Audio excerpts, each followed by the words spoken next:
अभी जो समय है इतना वैराग्य वृत्ति का है कि जो बाबा ने हमको 4 सब्जेक्ट्स दिए हैं, ज्ञान, योग, धारणा, सेवा, इन चारों सब्जेक्ट पर हम पूरा ध्यान दें। तो बाबा कहते हैं ना, जब आप बाबा की याद में बैठो, सुबह उठो, गुड मॉर्निंग करो बाबा को, बस दिल ही खुश हो जाए, गुड मॉर्निंग बाबा, तो सारा दिन आपका दिल इतना भरपूर रहे, खुश रहे कि और कुछ चाहिए ही नहीं। क्योंकि सुबह सुबह जब हम बाबा को गुड मॉर्निंग करते हैं, बाबा की याद से, बाबा से भरपूर होते हैं, शक्तियों से, गुणों से, और बाबा को सच्चे दिल से याद करते हैं, तो दिल भी सारा दिन बहुत खुश रहता है।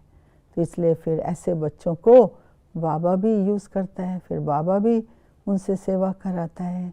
क्योंकि बाबा तो कहता है ना, चलन और चेहरा, यही है सेवा, है ना। चलन और चेहरे से सेवा है। हमारा चेहरा खुश है, चलन दिव्य है, अलौकिक है, तो सभी को खुशी मिलती है, सबको सुख मिलता है। जब सबको सुख मिलेगा तो उनकी दुआएं हमको मिलेंगी। तो अभी जो अंतिम समय आ चुका है, ये टाइम ही ऐसा है, दुआ लेनी है और दुआ देनी है। साथ साथ में अंतिम समय पे अपनी कमज़ोरियों को बहुत सच्चे दिल से एहसास करना है। सारा टाइम, जब भी टाइम मिले, सफला करना है, बस उस समय बाबा को याद करना है। क्योंकि नहीं तो हम साधनों के वश हो जाते हैं। आजकल के समय में तो बहुत सारे सोशल मीडिया है, कितना इंटरनेट है, क्या क्या है दुनिया में, साधन ही हमको वश कर देंगे, साइंस के साधन। तो फिर यही अंत में हमको धोखा भी दे सकते हैं। इसलिए बाबा कहते हैं अपना मनोबल बढ़ाओ, आत्मिक शक्ति बढ़ाओ, और अपना मनोबल बढ़ाएंगे तो अंत के समय कोई साधन साइंस के जब नहीं चलेंगे, तो आपके मन में जो आत्मिक कॉन्फिडेंस है, जो मन का बल भरा हुआ है, जो बाबा की याद से शुद्ध विचार करने की आदत पड़ी हुई है, श्रेष्ठ विचार करने की आदत पड़ी हुई है, वही आपको मदद कर पाएंगे। मुझे याद है, मैं जब जापान में अर्थक्वेक हुआ था, हमने देखा था, उस समय बिजली नहीं, टेलीफोन नहीं, कितने साधन ऐसे ही चले गए। उस समय क्या करेंगे हम? मैंने तो यही किया, बाबा को याद किया, बाबा को याद किया और बाबा से ही पूछा, बाबा मुझे अभी क्या करना है? क्योंकि कोई साधन ही नहीं उस समय, है ना, ना बिजली है, ना टेलीफोन है, ना पानी है, सब साधन एक सेकंड में ख़त्म हो जाते हैं। तो उस समय खाली अपना मन की और बुद्धि की लाइन क्लियर और कनेक्शन बाबा से, तो हम बाबा से कैच कर सकते हैं, डायरेक्शन को ले सकते हैं कि हमको अभी क्या करना है। तो इसलिए बाबा कहते हैं कि बाबा को इतना याद करो कि उस समय कहीं पर ही बुद्धि आपकी भटके नहीं। तो अंतिम समय की तैयारी में ये भी याद रखना है कि मेरा समय जो है वो सफलतापूर्वक सफल हो रहा है। जैसे टाइम मिले हम बाबा को याद करें, जैसे टाइम मिले हम मनसा सेवा करें। कितनी आत्माएं हैं हॉस्पिटल्स में हैं, कितनी आत्माएं हैं दुखी हैं, चिल्ला रही हैं, कितने भगत हैं भगवान को पुकार रहे हैं। और हम ब्राह्मण आत्माओं को बाबा ने ज्ञान, योग, शक्ति से भरपूर किया है। तो इसलिए खजाना तो बहुत दिया है बाबा ने, तो हम उसको अभी हम बांट रहे हैं। जितना बांटते जाएं मन और वृत्ति से, दिल से और मुख से, उतना बढ़ेगा भी सही, औरों को भी फायदा होगा। तो इसलिए अंतिम समय की तैयारी है वैराग्य की वृत्ति, दातापन का भाव, और तीसरा है प्लेन बुद्धि, और चौथा है समय पर कर्म करने से पहले हम बाबा को बहुत प्यार से याद करें, ताकि नए जो हम कर्म कर रहे हैं इस समय वो विकर्म ना बन जाए।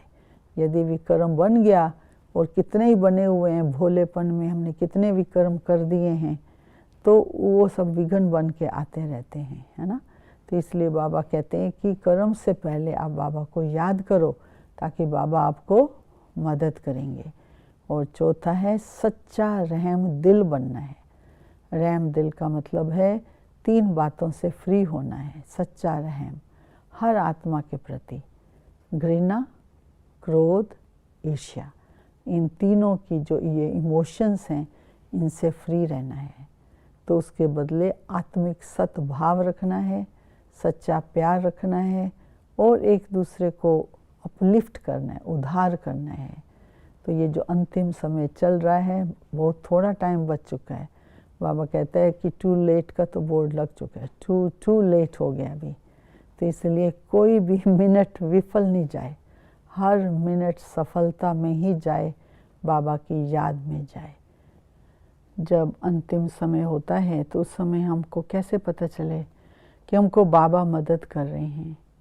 तो एक विशेष ध्यान ये देना होता है, अभी से ही हम ये ध्यान दें, पुरुषार्थ करें कि जब कोई समस्या आती है हमारे सामने तो हम समस्या में उलझे नहीं।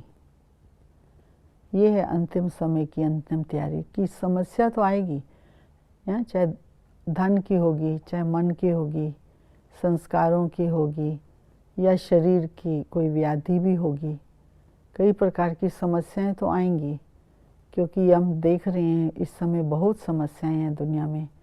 कोई ना कोई समस्या तो आती रहेगी, लेकिन जैसे बाबा कहते हैं ना, हमारा मन और बुद्धि उसमें खो ना जाए, उलझे नहीं।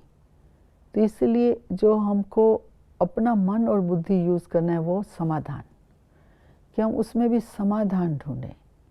समस्या को समस्या का रूप ना दे करके हम ये देखें इसमें क्या पॉजिटिविटी है, इसमें क्या भला है, इसमें क्या कल्याण है, इससे क्या फ़ायदा है। तो हमारा मन जो है वो पॉजिटिव सोचना चालू कर दे, तो तभी हम अपने मन को समाधान के रूप में ले सकते हैं। और साथ में कि बाबा हमको उस समय मदद कर रहे हैं या नहीं। जैसे बाबा कहते हैं ना, मैं तो सदा ही हाजिर हूँ, लेकिन बच्चे मेरे को यूज़ नहीं करते हैं। एक बार हम लोगों ने दादी से पूछा था ये प्रश्न, गुलजार दादी से, कि बाबा तो 24 घंटे तैयार है हम सब बच्चों को मदद करने के लिए, समाधान भी देते हैं बाबा, प्रश्नों का उत्तर भी देते हैं बाबा, और कोई भी समस्या आए तो उसको टच भी कर सकते हैं बाबा कि क्या इसके लिए सोचना है।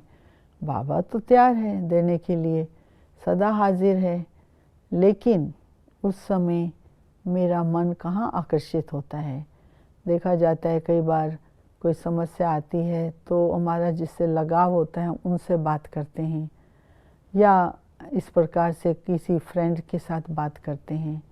लेकिन विधि ये है कि हम बाबा के कमरे में जाएं, बाबा को बताएं, उस शांति में बैठें और बाबा से समाधान लें। ये हमारी प्रैक्टिस होनी चाहिए, और बार बार ये प्रैक्टिस करते रहेंगे। बाबा के कमरे में जाएंगे, बाबा को बताएंगे, बाबा से हल लेके आएंगे। तो उसमें क्या होगा कि ये आदत है ना समाधान लेने की बाबा से, तो वो अंत के समय तो हमारा मन का आकर्षण या इंटरेस्ट बाबा में चला जाएगा। तो बाबा से ही समाधान मिलना है, क्योंकि बाबा तो सागर है ज्ञान का, उसके पास तो कोई कमी नहीं है। सब प्रकार के समाधान तो बाबा के पास ही हैं। तो हम देखते हैं कि कई बार आती हैं समस्याएं, तो हम यही प्रैक्टिस करते रहें, अभ्यास करते रहें, इधर उधर ना बता करके हम बाबा के कमरे में जाएं और बाबा से ही हम समाधान लेके आएं। ये बहुत ज़रूरी बात है, क्योंकि अंत के समय कोई व्यक्ति इधर उधर भी नज़र नहीं आएगा। हाँ, चारों तरफ हाहाकार होगा, परिस्थितियाँ ऐसी होंगी, कुछ नहीं मिलने वाला। खाली बाबा ही है जो हाजिर है उस समय, जो अपने बच्चों को मदद करेंगे। तो जब हम बाबा के कमरे में जाते हैं, क्या महसूस होता है उस समय? हम बाबा की से दृष्टि लेते हैं ना, बाप दादा को सामने देखते हैं तो बाबा से दृष्टि लेते हैं। तो बाबा तो कोई भी किसी के लिए जजमेंट नहीं देते। हाँ, बाबा से हम दृष्टि लेते हैं तो बाबा हम बच्चों को अपनी नज़र से निहाल करते हैं, और अपनी नज़र में हमारे लिए उसके बाबा के मन में बहुत ऊंचे ऊंचे भाव हैं, और हमारी महानता को बाबा जानता है, हमारी विशेषताओं को बाबा जानता है, और हमारे गुणों को बाबा जानता है। तो इसलिए जब हम बाबा से दृष्टि लेते हैं तो बाबा हमको उसी नज़र से देखते हैं। तो इसलिए जब हम बाबा के सामने बैठें तो वही दृष्टि बाबा की हम कैच करें कि बाबा हमको किस नज़र से देख रहे हैं। बाबा ने अपने मन में मेरे को कितना सुंदर, महान, स्पेशल, विशेष आत्मा, रूहे गुलाब, अमूल्य हीरा और कितनी महान आत्मा हूँ मैं बाबा की नज़र में, वो हम महसूस करें, ताकि बाबा की प्यार की, उसकी शक्ति को हम महसूस करें।